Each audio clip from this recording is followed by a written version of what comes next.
अरे आग लगे, ये भी कोई जिंदगी है।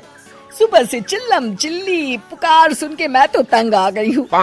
अरे वो भी क्या दिन थे जब मैं गांव में रहा करती थी। पहले बड़ी सुखी थी मैं।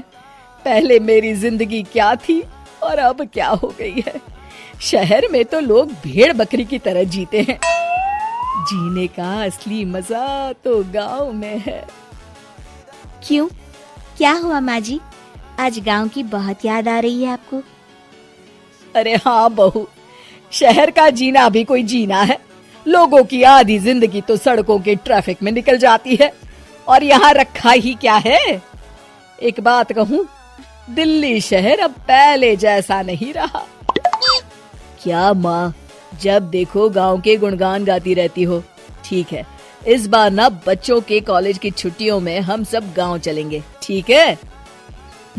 हाँ, ये ठीक है। फिर कुछ दिनों के बाद सारा परिवार अपने गांव चला जाता है। अरे वाह, कितनी ताजी और साफ हवा है, कितनी शांति है यहाँ। चल बहू, अब बढ़िया सा खाना बना दे, मजे से आंगन में बैठ के खाएंगे। सुशीला गांव का माहौल देख बड़ी खुश होती है। 2 दिन के बाद गांव की कुछ औरतें सुशीला के घर आती हैं। बड़े दिनों के बाद गांव आई है सुशीला। हमें तो लगा कि तू शहर जाके गांव को भूल गई। और बतिया, तेरी बहू कैसी है? जरा मिलवा तो उससे। अरे मेरी बहू तो लाखों में एक है। बड़ी किस्मत वाली हूँ मैं जो मुझे जानकी जैसी बहू मिली है।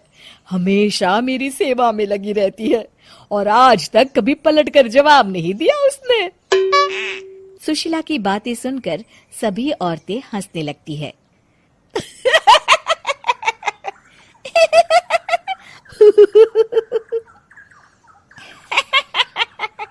अरे कुछ भी बोले जा रही है। तबीयत तो ठीक है? तेरी बहू चांद से आई है क्या?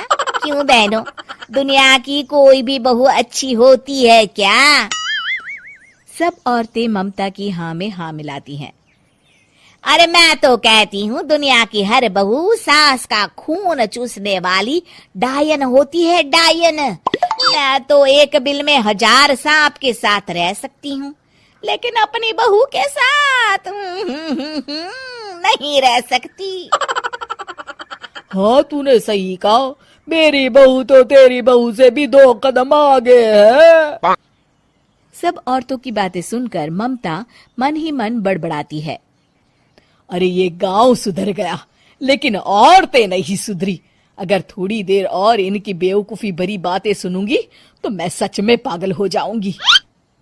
फिर सुशीला उन औरतों को घर से दफा कर देती है और राहत की सांस लेती है।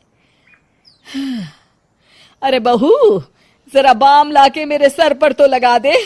उन औरतों की फालतू बातें सुनकर मेरा सर चकरा गया है। इस गांव की औरतों का तो भगवान ही मालिक है। फिर अगले दिन सुशीला की सास उससे कहती है, अरे बहू, तू यहाँ क्या आराम फरमाने आई है? आखिर ये तेरा ससुराल है। चल चल, घर के कामों में हाथ बटा। शहर में कुछ काम धाम तो करती नहीं है। जरा अपने आप को तो देख, कितनी मोटी हो गई है। सारा दिन घर का काम करने के बाद शाम को सुशीला, हाय मेरी कमर, हाय मेरे पैरों ने तो जवाब दे दिया। आज तो मुझसे मक्खी भी न मारी जाएगी। अरे बहू, जरा आकर मेरे हाथ पैर तो दबा दे। जी माँ जी, अभी आती हूँ।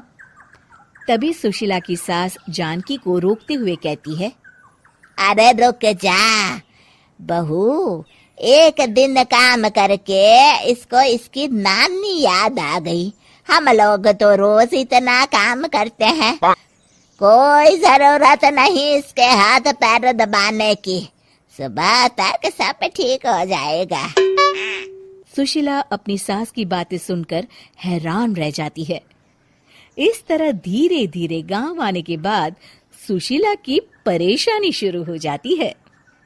फिर एक दिन अरे आज तो मैं कपिल शर्मा देखूंगी क्योंकि आज संडे है। सुशीला जैसे ही टीवी ऑन करती है तभी बिजली कट जाती है। अरे सत्यानाश, इस बिजली को भी अभी जाना था। इतने दिनों से मैं टीवी सीरियल देख नहीं पाई। हमारा देश इतनी तरक्की कर रहा है, अरे पता नहीं ये गांव कब सुधरेगा। अरे अब तो 2 दिनों के लिए बिजली को भूल जा, ये तो यहाँ रोज की बात है। अब इस अंधेरे में रहने की आदत डाल ले। हाँ। हे भगवान, अब क्या होगा? ऊपर से इन मच्छरों ने जीना हराम कर रखा है। दूसरी तरफ घर के काम कर करके और बिना किसी सुविधा के सुशीला तंग आ जाती है और उसे शहरी जीवन याद आने लगता है। क्यों माँ, मजा आ रहा है ना? अरे आपने ऐसी सूरत क्यों बना रखी है? मुस्कुराइए, अब हम गांव में हैं। मोहन के साथ जानकी भी अपनी सास की खिंचाई करती है। हाँ हाँ माँ जी, आप ही तो यहाँ की बड़ी तारीफ कर रही थी। फिर अभी तो कुछ ही दिन बीते हैं, वैसे भी अब तो आप यहीं रहने वाली है ना? अरे नहीं नहीं बहू, मैं एक दिन और यहाँ रुकी तो मर जाऊंगी। मुझे शहर ले चलो। क्या दिन थे, कितनी सुखी थी मैं वहां। ठीक है माँ, हम कल ही वापस शहर चले जाएंगे। इस तरह सुशीला शहर आ जाती है और फिर कभी दोबारा गांव जाने की जिद नहीं करती।